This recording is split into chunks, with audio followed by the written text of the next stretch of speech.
자, 15주차, 드디어 마지막 주차죠. RS의 암호에 대해서 소개하겠습니다. 자, 먼저 암호학이라고 하는 것은 자, 출처는 위키피디아에서 암호학이라고 하는데 글씨가 좀 깨져나가네. 암호학이라고 검색을 해보시면 영어는 뭐 크립토그래피, 크립톨로지 이렇게 등이되는데 정보를 보호하기 위한 언어학적, 수학적 방법론을 다루는 학문이다 이렇게 돼 있죠, 그죠? 최근에 여기 보다시피 컴퓨터와 통신 등 요새 보시면 일상생활에서 떼놓을 수 없는 중요한 분야가 되었다. 현금 지급기니 뭐 컴퓨터 패스워드, 전자상거래 어마어마하게 많이 이용되죠, 그죠? 최근에는 전자상거래, 온라인에서 이용되는 거래되는 그 돈의 흐름이 오프라인에서 직접 지폐로 우리가 거래하는 것보다 훨씬 많아졌죠. 여러분도 뭐 이미 알고 계시지. 그래서 이런 암호화 정보 보안이 굉장히 중요한 분야죠. 그래서 여러 가지 의미들이 나오는데 뭐 지금 여기서 할 거는 아니고 하여튼 뭐 넘어가도록 하겠습니다. 또 중요한 게 부호이론이라고 있는데요. 이거는 한글로 출처를 좀 위키피디아에 잘 안 나와 있어서 영어로 코딩 시어리라고 해서 이것도 비슷합니다.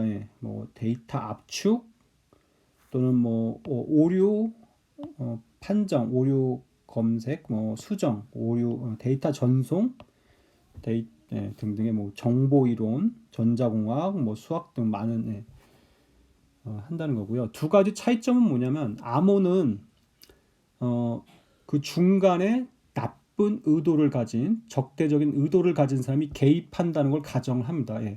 그런 와중에서도 굉장히 안전하게 무언가를 하려고 하는 거고요. 부호 이론은 그런 걸 가정하지 않아요. 제3자가 나쁜 의도를 가진 누가 개입하지 않지만 가령 굉장히 먼 두 지역 간에 통신을 하려고 하는데 어쩔 수 없이 통신을 하다 보면은 이제 오류가 생기죠. 그런 생긴 오류를 어떻게 하면은 고칠 건지, 글자가 깨진다든지 이런 경우에 그걸 어떻게 하면은 몰래 글자를 찾아낸다든지 이런 거나 또는 뭐 CD나 요새 뭐 여러 가지 또 동영상, 사진들의 압축을 하죠, 그죠? 그런 것들을 압축할 때 어떻게 하면 더 효율적으로 압축할지 등등의 하는 것이 부호 이론입니다. 자, 그래서 정수론에 갑자기 두 가지 이용하는 게 뭐냐면 정수론이 이런 암호와 부호 이론에 굉장히 중요한 수학적 기반을 제공한다는 점이죠. 그래서 이런 것들 다 설명하기는 어렵고 암호에 대해서 특히 RS의 암호에 대해서 제목과 같이 소개를 할 텐데요. 먼저 암호를 이용한 기본 통신 과정을 설명하면 지금 세 명의 사람이 있죠. 첫 번째 민진이라고 하는 사람, 두 번째 수진이라고 하는 사람. 그러니까 1번 민진이 2번 수진에게 어떤 굉장히 중요한 어떤 메시지를 전달하고 싶어요. 그거를 이제 평문이라고 하는데 이거를 그대로 수진에게 전달하면 중간 여기 3번 제3자가 있는데 이 제3자가 예진이라는 사람이 좀 적대적인 의미, 나쁜 의미를 갖고 있는 거예요. 가령 1번이 2번에게 오늘 저녁에 맛있는 걸 둘이서만 먹자 이런 건데 3번이 그 얘기를 딱 들으면은 그 만나는 장소에 시간에 같이 가서 하면서 아는 척하면서 같이 먹자고 할 수도 있고 굉장히 이런 상황이 되면 안 되겠죠, 그죠? 그래서 그대로 그 메시지를 전달하면 안 되고 중간에 어떤 일을 하냐면 어떤 열쇠를 가지고 그 금고에 넣고 잠가 버리는 거예요. 열쇠로 금고 안에 넣고 잠가서 이 금고채로 이 금고에 닫힌 거를 이제 암호문이라고 합니다. 생각하고 부르고요. 전달하는 거예요. 그러면 제3자가 이 금고가 지나가는 걸 볼 수는 있지만 열지 못하니까 어떻게 해볼 수가 없는 내용을 볼 수는 없는 거죠. 물론 이제 뭐 차단할 수가 있는데 가령 차단이 되면은 2번이 다시 메시지를 보내달라고 할 수도 있는 거고 그래서 그러니까 일단 내용을 못 보도록 하는 게 중요하기 때문에 금고에 넣습니다. 그러면 받는 사람도 열어볼 수 있어요. 그래서 받는 사람은 또 열쇠가 있어요. 그래서 그 금고를 열어서 그 안에 들어있는 원래의 메시지를 보게 되는 거죠. 그래서 잠글 때의 키를 암호화 키 그리고 열 때의 키를 회복한다고 해서 복호화 키라고 하는데요. 보통은 이 두 가지 같습니다. 두 가지 같아요. 잠그는 키와 여는 키가 같다는 점. 예. 예, 그래서 통신과 PT가 똑같은 PT가 더 들어왔네요. 죄송합니다. 그죠? 예. 예, 금고가 아니고, 예. 그쵸, 예. 그래서 잠그는 과정을, 이제 이쪽 암호론에서는 암호화라고 하고요. 이 암호가 전달된다면 이거를 원래의 평문으로 회복시키는 과정을 복호화라고 합니다. 예. 영어로는 뭐 인크립트라고 하고, 예, 복호화는 디크립트라고 합니다. 이런 과정이고요. 예, 일반적으로 암호화 키와 복호화 키가 같아요. 이 암호론의 역사는 뭐 로마 때에도 나와 있을 정도니까 수천 년, 예, 수천 년 이상 되었던 건데 그 수천 년 동안 계속 암호화 키와 잠그는 열쇠와 여는 열쇠가 같았거든요. 예, 이런 걸 뭐라고 하냐면 대칭키 암호 체계라고 합니다. 자, 단점이라고 하면 둘 사이에 신뢰할 수 있겠냐는 거예요. 전자상거래 온라인 뱅킹인데 자, 무슨 얘기인가 하면 자, 은행하고 내가 같은 키를 가지고 거래를 하게 되면 내가 분명히 돈을 찾아면 돈을 주면 되죠. 그런데 내가 돈을 안 찾았는데도 은행이 자기들이 갖고 있는 열쇠를 이용해서 고객이 돈을 찾은 거라고 해버리면 그런 문제가 심각해지죠. 분명히 고객은 돈을 찾은 적이 없는데, 그죠? 은행이 돈을 고객인 척하면서 자기들이 갖고 있는 키로 가지고 금 굴려서 돈을 가져가 버리면은 그건 고객이 가져간 거다. 은행이 우리가 가져준 게 아니다. 그렇게 얘기할 수도 있는 거고 반대로 고객이 자기가 열어서 돈을 가져가 놓고는 이걸 가져간 거는 은행이 똑같은 길 갖고 있으니까 은행이 가져간 거다. 난 가져간 격이 없다면 굉장히 곤란한 상황이 되죠. 전자상 거래도 마찬가지고요.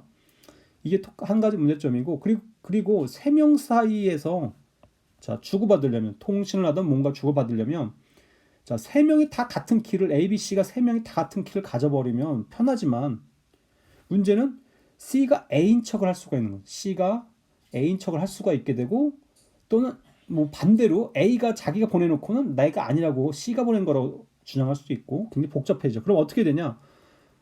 A와 B 사이에 키가 하나 있어야 되고 B와 C 사이에 키가 있어야 되고 C와 A 사이에 키가 각각 다 세 가지 종류의 키가 있어야 되는 거야. 그러니까 서로 안전한 어떤 통신을 주고받을 그럴 대상 쌍마다 다 있어야 되는 거죠. 그럼 문제가 뭐냐?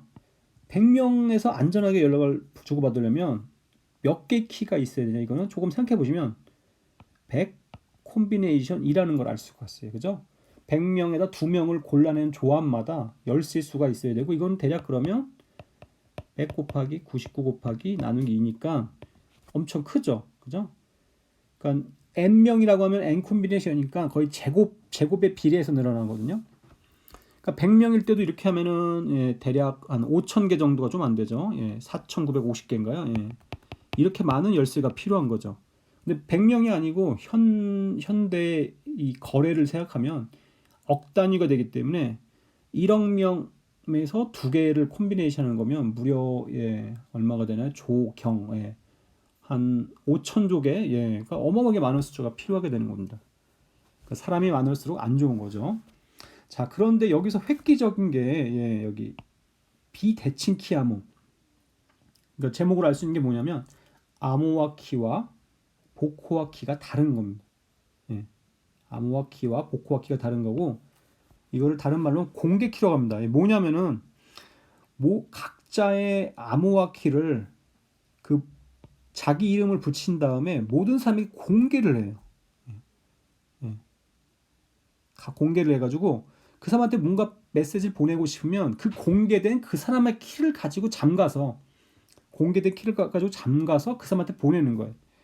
그럼 오직 열 수 있는 사람은 누구냐? 이 각각의 사람 자신만이 열 수 있는 거예요.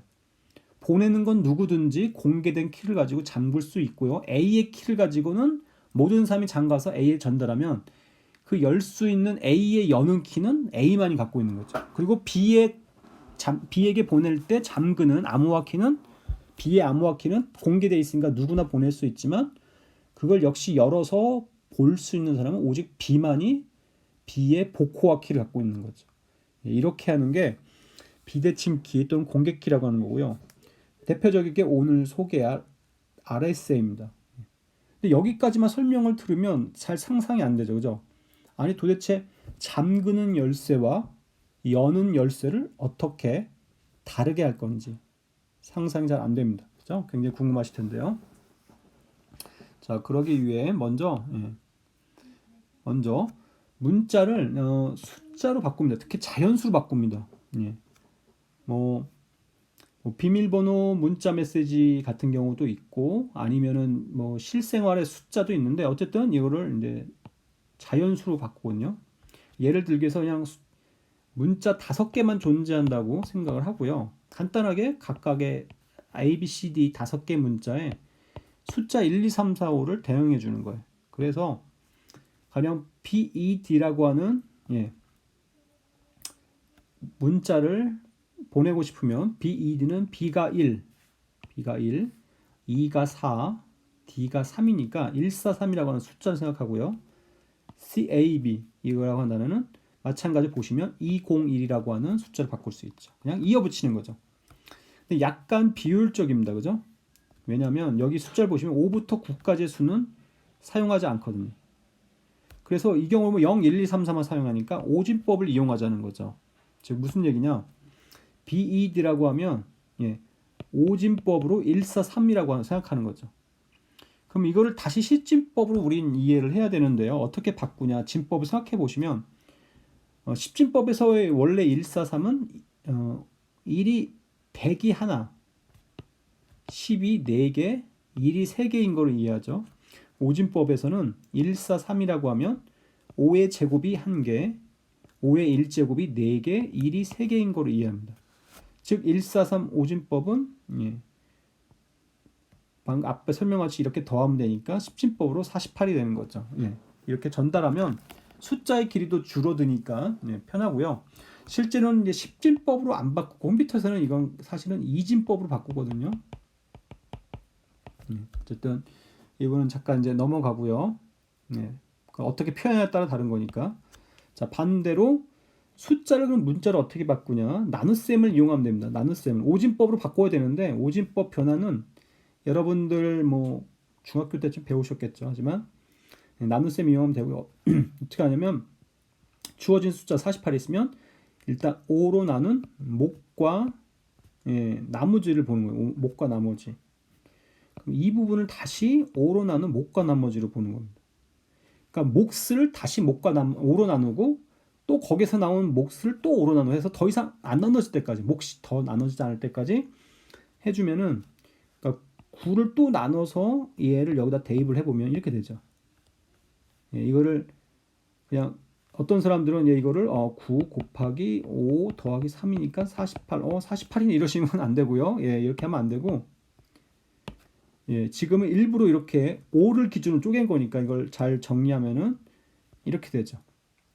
따라서 정리하면 아파처럼 오진법으로 143이 되는 겁니다. 그리고 오진법 143이 되면 오른쪽 표를 이용해서 1이니까 B, 그 다음 4니까 E, 그 다음 3이니까 D, B, E, D구나 하는 걸 알 수가 있는 거죠. 그래서 숫자를 문자로, 문자를 숫자로 바꿀 수가 있습니다. 자, 그럼 일반적인 경우에는 뭐 들어보신 분도 있고 안 들어보신 분도 있는데요. 미국에서의 산업이 발달해서 이런 가장 먼저 표준을 만들었고 지금 뭐 다 같이 쓰는 건데요. 아스키 코드라는 걸 사용하는데 알파벳뿐만 아니라 알파벳 소문자, 대문자 그리고 여러 가지 뭐 문장 부호들을 넣고 보니까 0부터 255까지 256개의 숫자다 기호 하나당 주면 되겠다는 거죠. 고요. 왜 0부터 255냐? 총 256개인데 256은 2의 정확하게 8제곱인가요? 중요한 의미가 있습니다. 그래서 8비트가 되는 겁니다. 8비트. 8비트고요. 사실 엄격하게는 0부터 255까지가 다 대응하지는 않는데 어쨌든 이런 이유가 있고요. 오른쪽 표를 본 것 같은 숫자가 대응합니다. A에는 65, B는 66. 쭉 이렇게 대응을 하고요. 자, 이거를 하나하나 다 계산을 아까 256진법 바꾸는 거는 너무 괴롭죠. 그래서 이걸 세이지 같은 걸 써서 쉽게 할 거고요.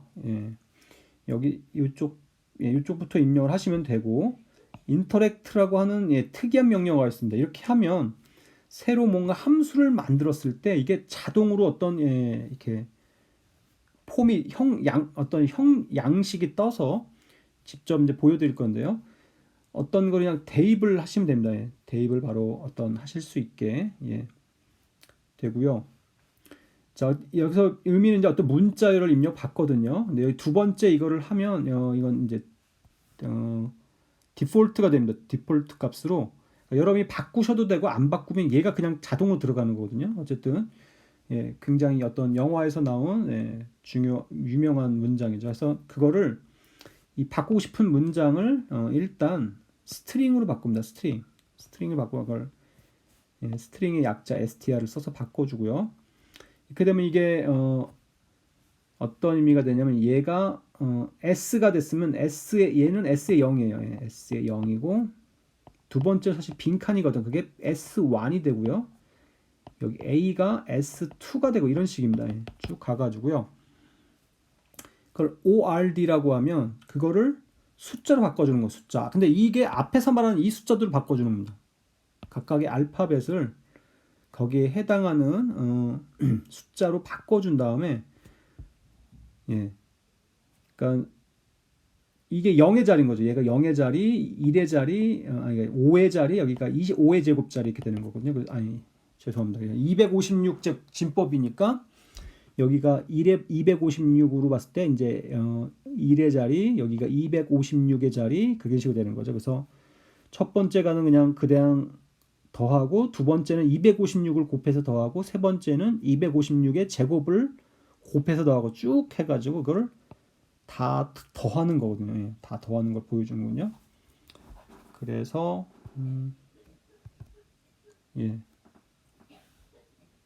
자 한번 얘를 보도록 할 텐데요.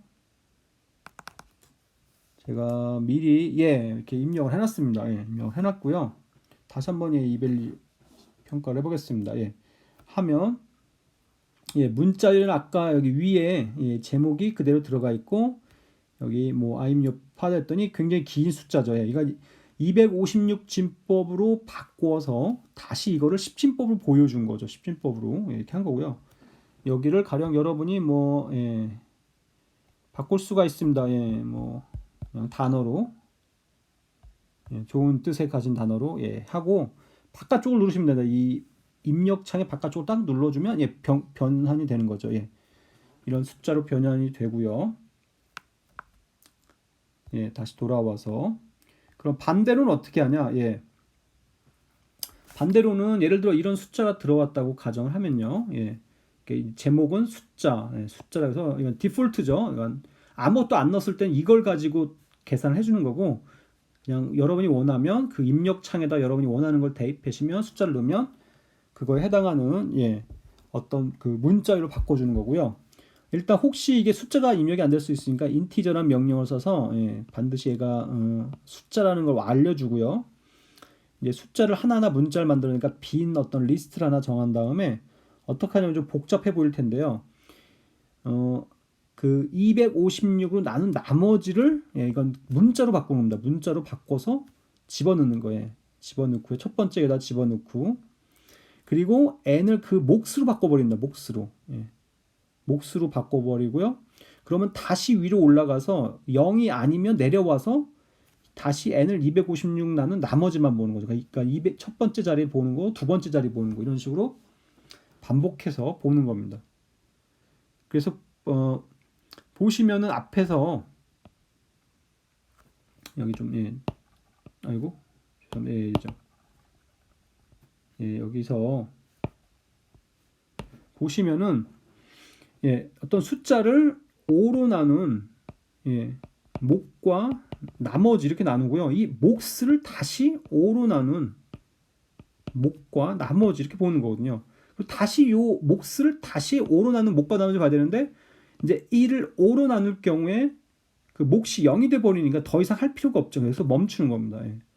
그러니까 어떤 숫자를 5로 나눈 몫과 나머지를 봐서 다시 몫을 원래 숫자처럼 보고 그거를 몫과 나머지 5로 나눈 또 그 몫을 다시 몫과 나머지 이런 식으로 계속해서 하는 거죠. 예. 계속해서. 그래서 이제 5가 아니고 예. 죄송합니다. 이렇게 보셔야 되고요. 예. 5가 아니고 이번에 256으로 나눈 이제 나머지에 해당하는 단어로 글자로 바꾸고 그다음 n은 다시 그 몫으로 바꿔줘 가지고 다시 또 나머지 계산하고 또 몫으로 바꾸고 그걸 반복해 준 다음에 마지막에 예, 이런 조인이라고 한 수를 이용하면은 여기에는 예를 들어서 예, v에는 여기까지만 하면 v에는 이런 리스트가 되거든요. 뭐 예, p, e, 뭐 a 뭐 여기까지만 쓰죠. 이렇게 하면 그 다음 이 명령을 통하면 어떻게 되냐면 이 얘네들을 붙여주는데 붙일 때 요 따옴표 두 개 사이에 있는 걸 가지고 붙이거든요. 근데 여기 보면 아무것도 없으니까 그냥 이거를 어떻게 되냐면 요 마지막 문장을 통하면서 아무것도 없으니까 이렇게 붙여버리는 겁니다. PEA로. 만약 여기에다가 어떤 사람이 이렇게 하고 뭐 여기 콜론, 예, 가령 콜론 점 조인이라고 하면 예, 이게 이렇게 안 되고 P 콜론 E 콜론 A 이런 식으로 붙어버리거든요. 예. 근데 여기는 아무것도 없으니까 그대로 붙어버립니다. 예, 이런 좀 명령을 이용해서 마지막 마무리하는 겁니다. 그래서 하고 있고요. 이게 아니네. 예, 예.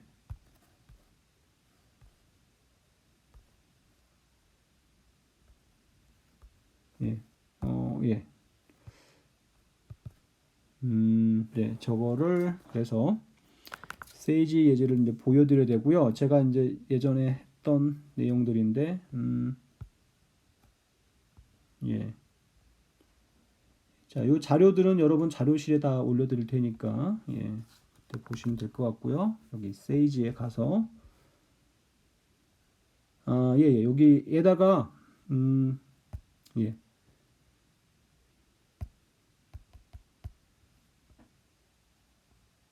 예, 이렇게 두 개를 해도 됩니다. 예, 두 개를. 예, 세이지로 하고, 예, 이벨리에이션 하면, 예, 두 개가 생기죠. 두 개가. 예, 그래서 위 7번부터가 이제 두 번째 코드인데 제가 넣은 그 숫자의 사실 문자 의미는 예, CHIMAC, 치맥이란 뜻이었고요. 예, 여기에 들어서 예, 이거를 뭐 피스 뭐 이런 식이라고 했으면 예, 다음 같은 숫자로 바뀌죠. 과연 계산이 잘 됐나 보기 위해서 예, 요 글자를 여기다가 넣어 보겠습니다. 예.